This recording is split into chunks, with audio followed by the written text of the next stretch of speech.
नमस्कार, आप देख रहे हैं न्यूज़ 21। आपके साथ मैं हूं रितिका पांडे। अब खबरें देखिए अन्य राज्यों से। साहिबगंज जिले के भोगनाडीह में हूल दिवस के मौके पर हुई घटनाओं ने राजनीतिक तूल पकड़ लिया है। झारखंड मुक्ति मोर्चा अब पूरे राज्य में आक्रमय रवैया अपनाया हुआ है। बता दें, धनबाद जिले में झमुमो कार्यकर्ताओं ने रणधीर वर्मा चौक पर भारतीय जनता पार्टी का पुतला दहन कर दिया है और भाजपा पर तीखे हमले भी किए हैं।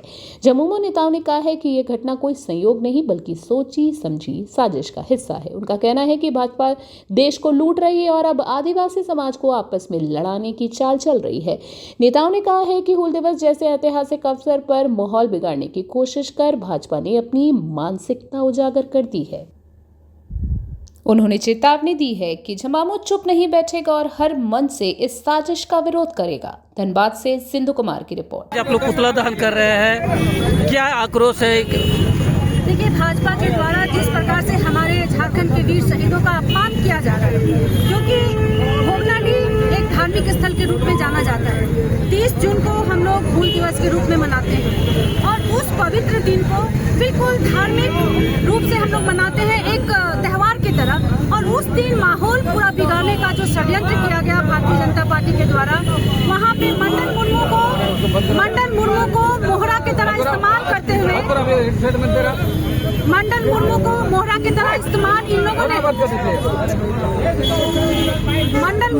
इन लोगों ने इस्तेमाल चुनाव के वक्त भी किया था। आप लोग को याद होगा कि किस प्रकार से हेमंत सोरेन जी का नॉमिनेशन कैसे रद्द हो, इसके लिए साजिश के तहत रातों रात मंडल मुर्मू का अपहरण लोग कर लेते हैं ताकि हेमंत सोरेन जी चुनाव ही ना लड़ पाए। और आज इसी मंडल मुर्मू का इस्तेमाल ये लोग शहीद स्थल भोगनाडीह में करके एक इस तरह का छवि बनाने का प्रयास किया जा रहा है कि हमारी सरकार आदिवासी विरोधी सरकार है, शहीदों का सम्मान नहीं करती है। तो हम लोग पूरे झारखंड मुक्ति मोर्चा के लोग पूरे झारखंड में उत्तेजित होकर आंदोलन करने के लिए तैयार है कि इस प्रकार से शहीदों का अपमान करना बंद करें। शहादत दिवस को हम लोग बहुत ही सौहार्द रूप से मनाते हैं। घटना को लेकर पूरे राज्य पूरा देश देख रहा है कि भारतीय जनता पार्टी साजिश छोड़ के कुछ करता ही नहीं। भाजपा के साजिश के तहत हमारे मुख्यमंत्री को जेल में डाला गया ताकि सरकार गिर जाए। भारतीय जनता पार्टी साजिश करके हमारे पार्टी को भी तोड़ा ताकि सरकार खत्म हो जाए। भारतीय जनता पार्टी ने मंडल मुर्मू का इस्तेमाल करके सिद्धू कानू के वंशज को अपने पार्टी में शामिल करवाया। बहुत से लोगों को हमारे पार्टी से तोड़ के सांसद विधायक मंत्री को प्रलोभन दिया।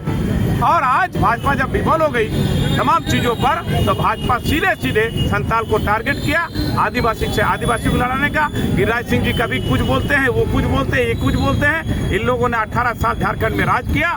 प्रथम मुख्यमंत्री बाबूलाल जी बने। झारखंड का दुर्दशा क्या था देख लीजिए आप। कुल मिलाकर के भाजपा का पेट में दर्द हो रहा है कि सरकार हेमंत सोरेन का कैसे चल रहा है, मैया समान पोजीशन कैसे दे रहा है, और तमाम विकास के कार्य जो जारी है, इनको पेट में दर्द हो रहा है। पुतला दहन करने का एकमात्र कारण है कि बीते दिनों 30 जून को वहाँ जो सरकारी प्रोग्राम था उसमें बीजेपी के कुछ नेता मंडल मुर्मू के आड़ में सरकारी प्रोग्राम को बाधित करने के लिए दूसरा स्टेज बनाया जा रहा था, जिसके वजह से प्रशासन ने उसको रोका। और रोकने के बाद पता चला कि बीजेपी के कुछ लोग 20 जून से वहाँ कैंप किए हुए थे। लोगों को साड़ी, पैसा, हथियार ये सब दे रहे थे ताकि आपस में आदिवासी को लड़ाया जा सकता। लेकिन प्रशासन सतर्क रहा और उस झगड़े को नाकाम किया। हम चाहेंगे बीजेपी वाले लोग से कि सतर्क रहें। हमारा झारखंड मुक्ति मोर्चा की सरकार जो है हेमंत सोरेन ठीक ढंग से चला रही है। और उस दिन हमारे माननीय मुख्यमंत्री वहाँ नहीं थे, क्योंकि हमारे विश्वगुरु शिबू सोरेन आज अस्वस्थ है। उनको देख रेख करने के लिए वो दिल्ली में थे, उन्हीं का प्रोग्राम था। लेकिन ये साजिश के तहत बीजेपी वाले ने ऐसा किया।